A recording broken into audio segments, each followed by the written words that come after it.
شہر حیدرآباد میں پیش آئے سڑک حادثے میں زخمی تیلگو فلم اداکار سائی دھرم تیج کی مدد سب سے پہلے عبد الفرحان نامی نوجوان اور اس کے ساتھی آصف نے کی۔ 2 روز قبل شہر کے کیبل برج کے قریب اسپورٹس بائک سے گزرنے کے نتیجے میں فلم اداکار شدید طور پر زخمی ہو گئے۔ ذرائع کے مطابق جس وقت یہ حادثہ پیش آیا اس سڑک سے فرحان نامی نوجوان اپنے ساتھی آصف کے ساتھ گزر رہا تھا۔ فرحان اور اس کا ساتھی آصف وہیں رک گئے۔ فرحان نے حادثے کے بعد فوری پولیس کنٹرول روم کو فون پر اطلاع دی اور ایمبولینس کو بھی طلب کیا۔ اتنا ہی نہیں، وہ ہاسپٹل تک بھی فلم اداکار کے ساتھ پہنچے۔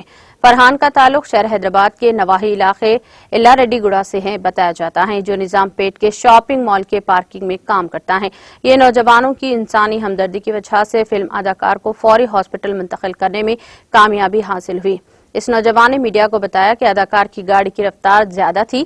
انہوں نے کہا کہ حادثے کے مقام پر مٹی بھی تھی اور گاڑی پھسل گئی تھی۔ اداکار ہیلمٹ پہنے ہوئے تھے۔ اس نوجوان نے کہا کہ انہوں نے دیگر 3 نوجوانوں کے ساتھ مل کر اداکار کو اٹھانے کی کوشش کی۔ انہوں نے کہا کہ اداکار کو حادثے کے مقام سے ہٹا کر دوسری جگہ لے جایا گیا اور ان کے دوست آصف نے اداکار کو پانی پلانے کی کوشش کی۔